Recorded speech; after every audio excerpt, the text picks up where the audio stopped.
photorespiration process, which is a wasteful process occurring in the C3 plants. You know that when rubisco, instead of fixing or binding with carbon dioxide, it binds with oxygen, photorespiration begins. It is called a wasteful process because in this pathway, carbon dioxide which was fixed by the plant would be lost. Also, ATP will be used rather than being generated. Okay.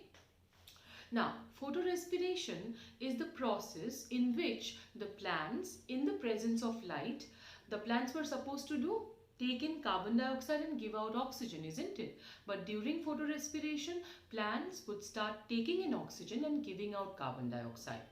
We also call this pathway to be PCO cycle, photosynthetic carbon oxidative pathway. Do remember one important thing, that photorespiration, it occurs in the chloroplast, but then it is a cyclic process in which a few steps would take place in the peroxisome and a step in the mitochondria back to chloroplast. Okay, so it's a cyclic event occurring among the three cell organelles: chloroplast, peroxisome, and finally mitochondria.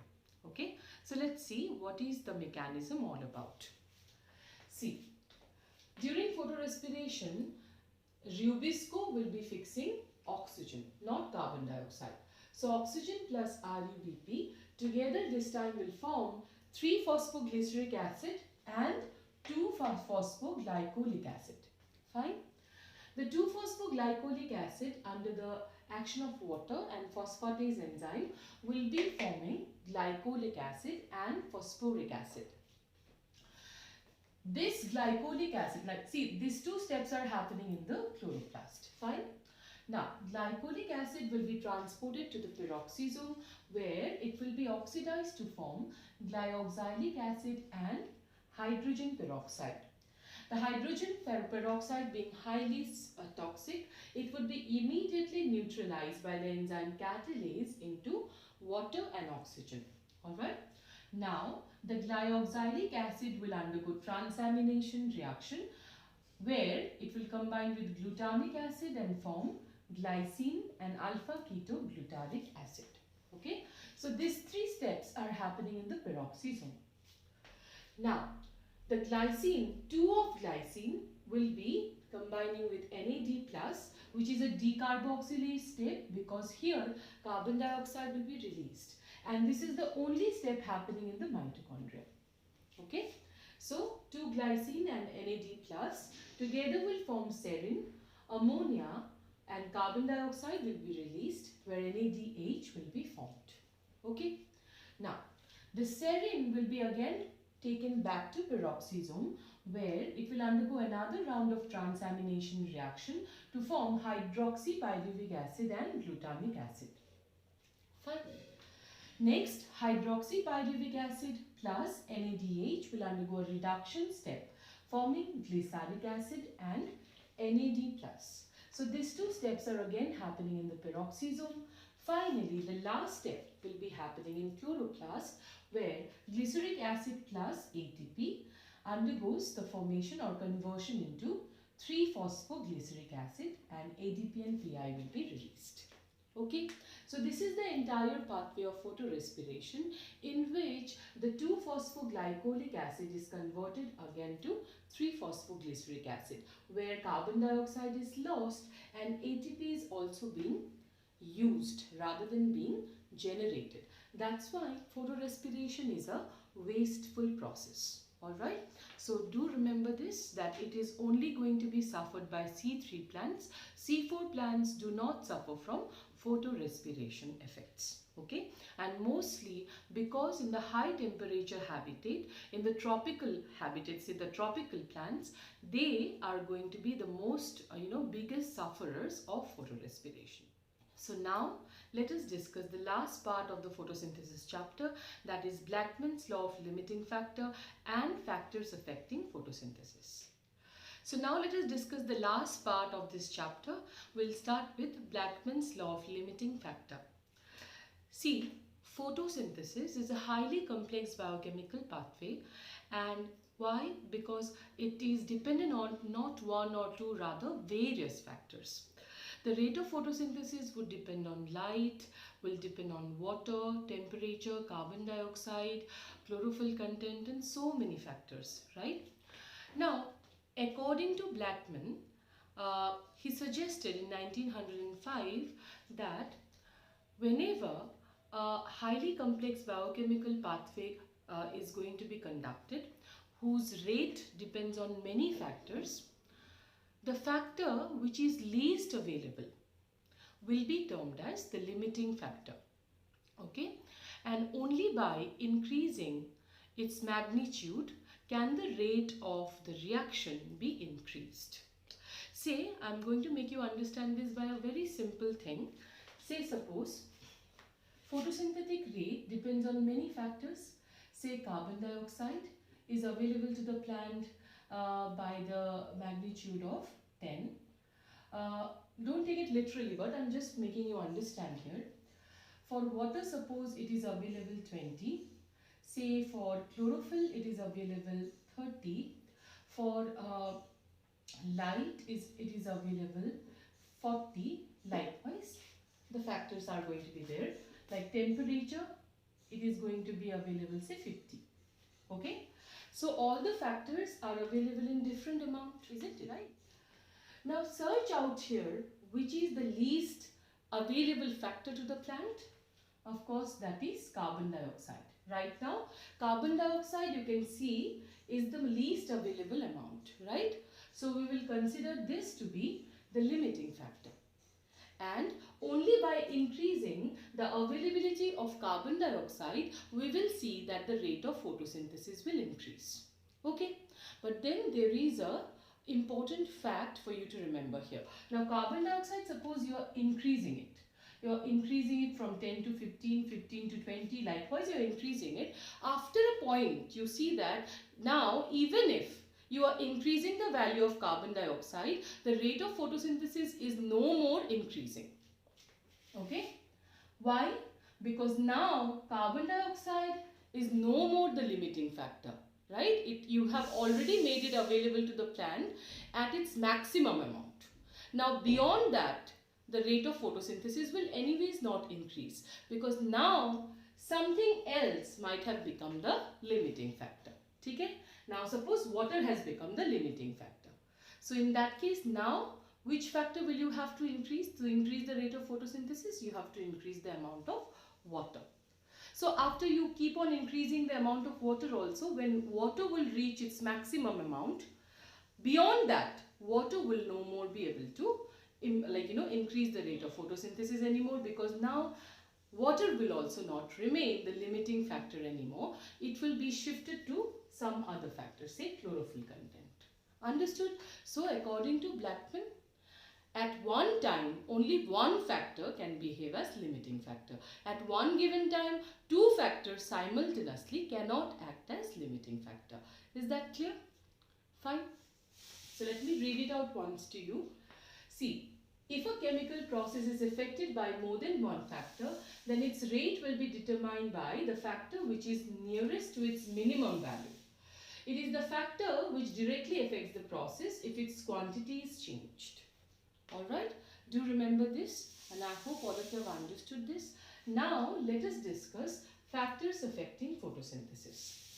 See, photosynthesis is going to be affected by various factors. Some factors are external and some are internal. Let us discuss few of them in details. External factor, will start with light. Now light intensity. See, there is a linear relationship between incident light and carbon dioxide fixation at low light intensities. Means at low light intensities, the more the light intensity will increase, the more you will find carbon dioxide fixation will also keep increasing. That's what is a linear relationship. Okay. Now, at higher light intensity, gradually the rate does not further increase as other factors would become limiting. Okay, when the light is already in high intensity, it is no more the limiting factor. So increasing it further will not be causing any increase in the rate of photosynthesis, as other factors would now have been the limiting factor. You have to be increasing, or you have to be identifying the limiting factor every time to increase the rate of photosynthesis. Okay, and naturally in natural conditions, always it is carbon dioxide which will act as the limiting factor. Do remember that. Alright. Now, the light saturation occurs at 10% of total sunlight, and increase in incident light beyond the point breaks the chlorophyll. Hence, of course, there will be decrease in photosynthesis. If there is too much of light intensity exposed onto the plants, chlorophyll will start to break down and there will be photooxidation occurring that would overall reduce the rate of photosynthesis. Alright? Now, light quality. From the very beginning of the chapter, you know that photosynthesis occurs in visible light, and 400 to 700 nanometer of radiation is called PAR, that is photosynthetically active radiation.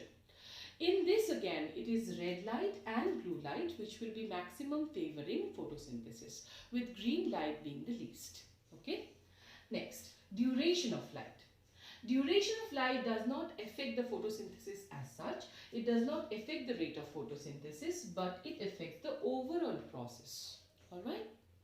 Now, next let us move on to carbon dioxide. Very, very important for your exam. Carbon dioxide, it is the major limiting factor. Under natural condition, always carbon dioxide acts as the limiting factor, because after all it is available in the atmosphere in 0.03 to 0.04%, isn't it? So it is least available to the plant under natural conditions. So the level, the carbon dioxide which is available 0.03 to 0.04, this level is far below the required concentration for optimum photosynthesis to occur. Hence, there is a difference, like how carbon dioxide being the limiting factor, it will be affecting the C3 and C4 plants in a different manner. See, the C3 and C4 plants responds different to carbon dioxide concentration. At high light intensity, both show increase in photosynthesis.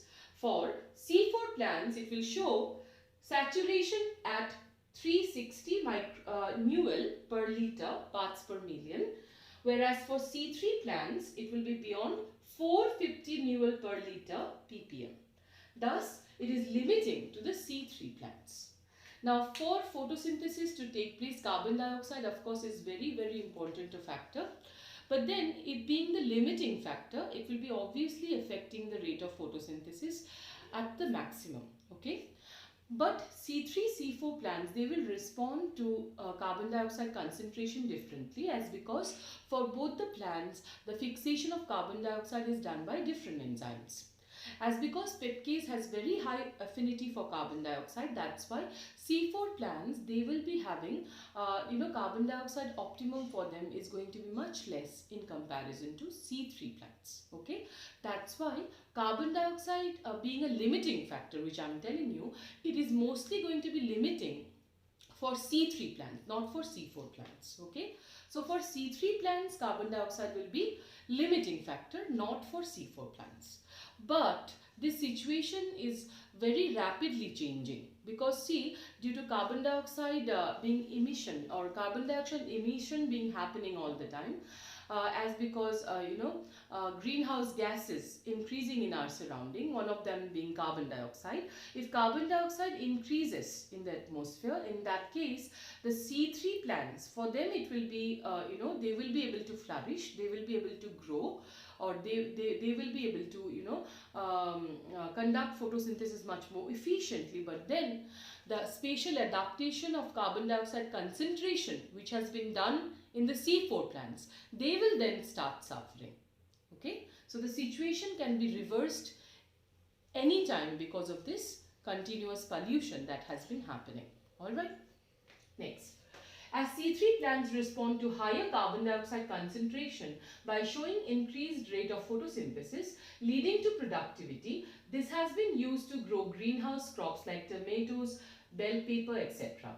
The crops are allowed to grow in carbon dioxide enriched atmosphere, leading to higher yield. So whenever a crop is allowed to grow in carbon dioxide increased environment, and that will increase their yield, this particular thing is known as carbon dioxide fertilization effect. Do remember this. Fine. Now, moving on to the next factor, that is temperature. Now, you know very well temperature is very, very important for both light and dark reaction after all. But then temperature requirement will keep changing from one plant to another. Okay, and also it will depend on the habitat. So see, the light reactions of photosynthesis are temperature sensitive but are not affected or are not going to affect that much. Temperature won't be affecting the light reaction that much, even if it is temperature sensitive. But then dark reactions, they are enzymatic after all, hence are completely temperature controlled. So among the light and dark reaction, temperature would be mostly affecting dark reaction rather than light. Now again, temperature optimum for photosynthesis depends on the habitat in which the plants are adapted to. For example, for C3 plants, the temperature optimum would be 20 to 25 degrees Celsius, whereas for C4 plants, that would shift to 30 to 45 degrees. Alright. Next, water. Now in photosynthesis, because out of the total water absorbed by the plant, photosynthesis will be using only hardly 1% of water. That's why rarely water will act as a limiting factor. You usually would never be acting as a limiting factor for photosynthesis. But then of course, water being not available will have an overall effect in the plant body, thereby affecting photosynthesis. Alright, so it will not directly be affecting photosynthesis but indirectly. See here, photosynthesis uses only 1% of total water absorbed by plants, hence it is rarely a limiting factor. Water stress may make the stomata close, making carbon dioxide less available to the plant. Also, it makes the leaf wilt, reducing the surface area of the leaf for metabolic activities. Thereby, it will be affecting the overall, body of the plant, thereby affecting photosynthesis. Fine. Now, moving on to certain internal factors. Among the internal factors, the most important would be chlorophyll. So see, chlorophyll content of course is going to be affecting directly the rate of photosynthesis. So here we have a special or important fact for you to remember, that is photosynthetic number or assimilation number. Photosynthetic number or assimilation number means is the amount of carbon dioxide assimilated by 1 gram of chlorophyll in an hour. Okay. Now, Emerson observed a direct relation between amount of chlorophyll content of the leaf and photosynthesis. That is, if chlorophyll content increases, it will increase the rate of photosynthesis. Alright. Next, photosynthetic products. Now, this will be having a inverse relationship with the rate of photosynthesis. See, as photosynthetic products accumulate in the mesophyll cells, the rate of photosynthesis will decrease. Why? Because concentration of these products in the cell will increase the rate of respiration, and thereby it will be inversely affecting the process of photosynthesis. So these are the various factors which will be affecting the process of photosynthesis. With this, the chapter comes to a complete here. I hope all of you have understood the entire chapter properly. Next class will start with a new chapter, that is respiration. Thank you.